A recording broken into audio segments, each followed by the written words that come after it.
الشیطان الرجیم بسم اللہ الرحمن الرحیم یا ایہا الناس قد جاءتکم موعظۃ من ربکم وشفاء لما فی الصدور وہدی ورحمۃ للمؤمنین قل بفضل اللہ وبرحمتہ فبذلک فلیفرحوا هو خیر مما یجمعون۔ صدق اللہ مولانا العظیم۔ یہ سورہ یونس کی 57 اور 58 دو آیات آپ کے سامنے تلاوت کی گئی ہیں۔ رب کریم کا ارشاد ہے، لوگو تمہارے پاس تمہارے رب کی طرف سے نصیحت آ گئی ہے۔ یہ وہ چیز ہے جو دلوں کے امراض کی شفا ہے، اور جو اسے قبول کر لیں ان کے لیے رہنمائی اور رحمت ہے۔ اے نبی صلی اللہ تعالیٰ علیہ وآلہ وسلم، کہو کہ یہ اللہ کا فضل اور اس کی مہربانی ہے کہ یہ چیز اس نے بھیجی، اس پر تو لوگوں کو خوشی منانی چاہیے۔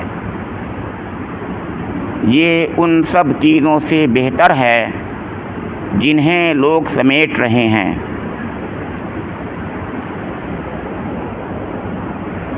رمضان المبارک کا بہترین مہینہ، روحانی مہینہ سایہ فگن ہے تمام دنیا انسانیت پر۔ جس مہینے میں رب کریم نے اپنا بہترین کلام قرآن پاک نازل فرمایا اور بہترین نعمت روزے کی شکل میں اس کا حکم دے کر ہم لوگوں پر بڑا احسان فرمایا،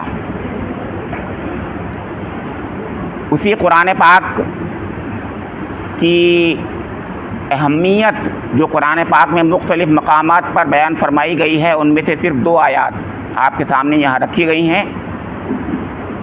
سورہ یونس ایک مکی سورہ ہے، اسی میں اس سے پہلے چند آیات قبل کفار مکہ کی طرف سے، مخالفین عرب کی طرف سے یہ بات کہی گئی تھی، ائت بقرآن غیر ھذا وبدلہ، ائت بقرآن غیر ھذا، یہ قرآن کے علاوہ کوئی اور دوسرا قرآن لے کے آؤ یا اس کو بدل دو۔ ان کی نظر میں قرآن نعوذ باللہ ایک ایسی چیز تھی کہ وہ کہہ رہے تھے کوئی اور قرآن لے کے آؤ۔ اگر قرآن ہی نام کی کوئی چیز ہے، پڑھنے کے لیے ہمارے کوئی کتاب ہی چاہیے، اگر قرآن پڑھنے والی چیز کو کہتے ہیں کہ اگر ہمیں پڑھانا ہی چاہتے ہو تو پھر دوسرا قرآن لے کے آؤ یا اس کو بدل دو نعوذ باللہ۔ اللہ تعالیٰ نے اس کا جواب یہاں کتنے پیارے انداز میں دیا ہے، دیکھیے آپ کہ تم اس کی اہمیت اور فضیلت کو سمجھ ہی نہیں پا رہے ہو کہ یہ کیا چیز ہے۔ اب دیکھیے کیا چیز ہے، اس کے بارے میں اللہ رب کریم نے 4 باتیں بیان فرمائیں۔ یہ نعمت جو ہے، اس نعمت کا استحضار کرنے کے لیے، اس کی معرفت حاصل کرنے کے لیے 4 باتیں فرمائیں۔ پہلی بات فرمائی کہ قد جاءتکم موعظۃ من ربکم، اس سے پہلے خطاب یا ایھا الناس کو کیا گیا، یا ایھا الناس، یعنی تمام انسانوں کو خطاب قرآن پاک کر رہا ہے، اس زمانے کے لوگوں کو بھی خطاب کر رہا ہے، آگے آنے والے لوگوں کو بھی خطاب کر رہا ہے، عرب کے لوگوں کو بھی خطاب کر رہا ہے اور عجم کے لوگوں کو بھی خطاب کر رہا ہے، تمام دنیا انسانیت کو، اس زمانے کی بھی اور قیامت تک آنے والی تمام دنیا انسانیت کو خطاب کر رہا ہے۔ اور اس میں دو رائے نہیں ہے، چیلنج کر رہا ہے کہ یہ میں تمام ہی انسانوں کو خطاب کرتا ہوں قرآن پاک کی طرف سے، گویا اللہ رب کریم کی طرف سے۔ پہلی بات، اس میں 4 باتیں ہیں، اس پر بھی چیلنج ہے، قرآن کہہ رہا ہے گویا کہ قد جاءتکم موعظۃ من ربکم، یہ جو ہے تمہارے رب کی طرف سے ایک موعظہ ہے، ایک نصیحت ہے۔ کیا بات کہی، نصیحت کب کرتے ہیں ہم لوگ؟ جب کسی بھائی بہن بچے بزرگ کو دیکھتے ہیں کہ اس میں کوئی کمی ہے، کوئی خامی ہے، اس کی اصلاح ہونی چاہیے، تو اصلاح کرنے کے لیے بڑی سوز دروں کی اور محبت کی ضرورت ہوتی ہے۔ اصلاح ایسے نہیں ہوتی کسی کی، سوز دروں چاہیے اس کے لیے محبت چاہیے اس کے لیے، محبت کے ساتھ، سوز دنوں کے ساتھ، تڑپ کے ساتھ، بہت پیار سے، الگ سے، چپکے سے اس سے کہا جاتا ہے کہ میرے بھائی، میری بہن، میرے بیٹے، میرے والد صاحب، چچا جان، یہ میں چاہ رہا ہوں کہ یہ ایک چھوٹی سی چیز، آپ تو بہت اچھے ہیں، بہت اچھے ہیں، ذرا یہ چیز بھی آپ دور کر لیں تو کتنے اچھے ہو جائیں گے آپ، اور میں چاہتا ہوں کہ آپ سب سے اچھے ہو جائیں۔ یہ سوچیے آپ، یہ چیز ہے معاوضہ۔ ایک زمانے میں وعد ہوا کرتے تھے، کہ وعد میں یہ بات بہت پائی جاتی ہے، اس میں سوز دروں ہوتا ہے، اس میں تڑپ ہوتی ہے، سمجھے آپ کے؟ تو یہ اصلاح کی تڑپ جو ہوتی ہے، اس کے اندر خامیاں برائیاں، خاص طور سے جو ظاہری طور پر انسان اصلاح کس کی کرتا ہے، ظاہری طور پر جب چیزوں کو دیکھتا ہے، باطن کو تو کوئی جانتا ہی نہیں، تو گویا ظاہری برائیوں کو دور کرنے کے لیے یہ موعظہ ہے۔ رب کریم گویا اسی سوز درون محبت کے ساتھ اپنے بندوں سے بات کر رہا ہے، یہ گویا کہنا ہے۔ وہ چاہتا ہے کہ ان بندوں کی اصلاح ہو جائے، ان کی کمیاں دور ہو جائیں، یہ بہت اچھے بن جائیں۔ تو اب مر ربکم، تمہارے رب کی طرف سے، رب پالنہار پروردگار کی طرف سے جو ہے تمہاری طرف سے موعظہ آئی ہوئی ہے، سوچیے۔ تو یہ گویا جتنی ظاہری خامیاں، کمیاں، برائیاں ہوتی ہیں، اس کی اصلاح کرنے کے لیے آیا ہے، ان کو دور کرنے کے لیے آیا ہے۔ تو دوسری طرف وشفاء لما فی الصدور ہے، باطنی کمیاں، کمزوریاں جو ہوتی ہیں ان کو بھی دور کرنے آیا ہے۔ تو ظاہری کمیوں کو، خامیوں کو، برائیوں کو دور کرنے کے لیے بھی آیا ہے قرآن پاک، اور باطنی کمیاں، خامیاں کیا ہوتی ہیں، کئی اس کے ڈومین ہوتے ہیں۔ ایک ڈومین ہوتا ہے عقیدے کا، عقیدے میں انسان جو ہے وہ صحیح عقیدہ نہیں رکھتا، فاسد عقیدے پر چل رہا ہوتا ہے، اور وہ سمجھتا ہے میں بالکل ٹھیک ہوں۔ شرک، نفاق، کفر، انجانے میں کفر کرتا ہوتا ہے، انجانے میں شرک کرتا ہوتا ہے، انجانے میں منافق ہوتا ہے۔ حقیقت یہ ہے کہ جان بوجھ کر تو اگر جو کرتا ہے وہ تو بہت ہی برا ہے، نہیں، میں کہہ رہا ہوں انجانے میں بھی منافقت ہوتی ہے، انجانے میں بھی شرک ہوتا ہے، اس کو شرک خفی بھی کہتے ہیں، اور انجانے میں کفر ہو جاتا ہے، یعنی کوئی ایسی بات، کوئی ایسا عمل، کوئی ایسا خیال، کوئی ایسا عقیدہ اس کے پاس ہوتا ہے جس سے اللہ ناراض ہوتا ہے، رب کریم ناراض ہوتا ہے۔ تو گویا اس کو عقائد فاسدہ کو بھی دور کرنے کے لیے آیا ہے۔ اور ایک اور ڈومین ہوتا ہے اخلاق کا، اخلاق رذیلہ کا، اس میں اندر کینہ ہے، بغض ہے، حسد ہے، سمجھے آپ کے؟ ان کو، ان برائیوں کو، یہ دل کی بیماریاں ہیں قرآن کی نظر میں، دل کی بیماریاں ہیں، شفاء لما فی الصدور ہے، یعنی ان بیماریوں کو دور کرتا ہے، شفا دور کرنے کو کہتے ہیں۔ اور جو سینوں کے اندر برائیاں ہیں، خامیاں ہیں، گندگیاں ہیں، چپ کے پتہ نہیں چلتا، گھن کی طرح کھاتی ہوتی ہیں انسان کو، حسد ہے، کینہ ہے، بغض ہے، اس قسم کی ساری چیزیں، نفاق بھی انہی میں سے آتا ہے۔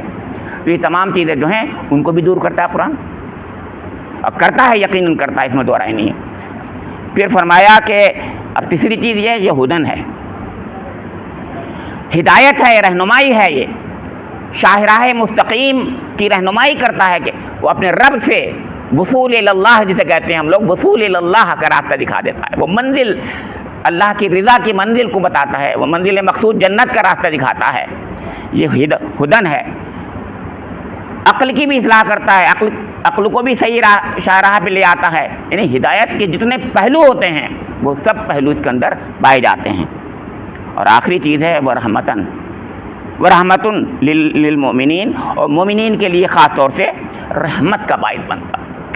الرحمن علم القرآن خلق الانسان علمہ البیان، رحمان وہ ہے جس نے قرآن پاک کو نازل کیا، خلق الانسان علمہ البیان، الرحمن علم القرآن، یہ ہے وہ چیز۔ اس کا مطلب یہ اللہ تعالیٰ نے قرآن پاک کو اپنی رحمت کے وسیلے کی شکل میں بھیجا ہے، یہ رحمت کا اس کا ذریعہ ہے، رحمت کا سبب ہے، رحمت کی ایک جھلک ہے، یہ رحمت ہی ہے اللہ تعالیٰ کی، اس کو قرآن کی رحمت کہتا ہی ہے، یہاں بھی رحمت کہہ رہا ہے، اور مومن کے لیے خاص طور سے رحمت بن جاتی ہے۔ اب ان میں 4 چیزیں ہوئیں، یہ 2 چیزیں اور 2 چیزیں اب میں بتاتا ہوں ان میں کیا ہیں۔ تو پہلی 2 چیزیں جو تھیں، موعظہ اور شفا، یہ انسان کے ظاہر و باطن کی اصلاح کرنے والی چیز تھی۔ گویا اصلاح کرنے میں مطلب یہ کہ نگیٹو چیزوں کو دور کرنا، کمیوں کو، خرابیوں کو دور کرنا، یہ مقصد تھا۔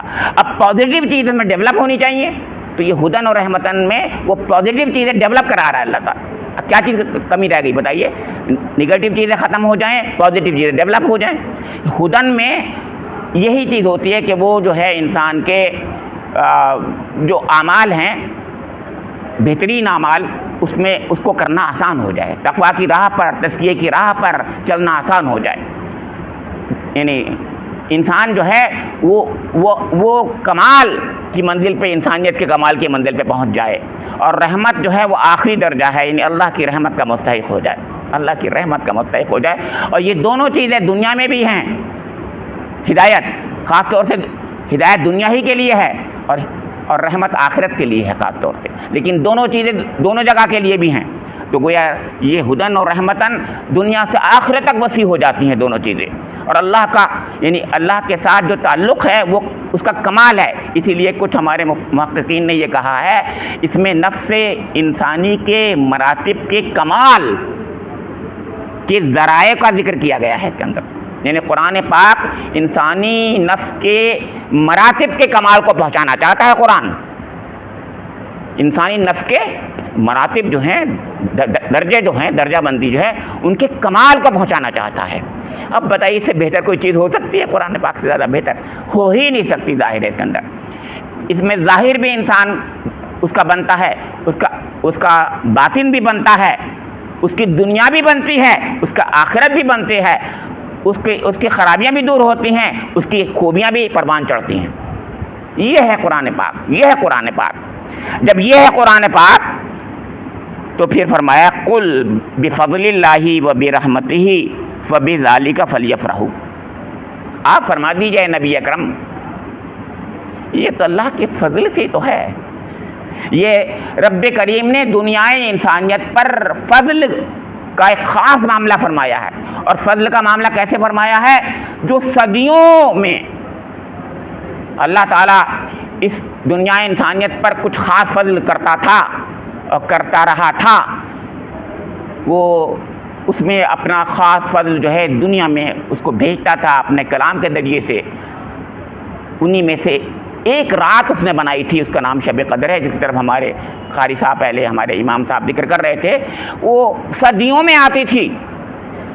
ایسے ہی ایک رات کو آج سے 1400 سال قبل حضور نبی اکرم محمد مصطفیٰ صلی اللہ تعالی علیہ وسلم کو نبوت کا تاج پہنا کر اس رات میں اس قرآن پاک کو اللہ رب کریم نے اپنے نبی آخر الزمان پر نازل فرما دیا.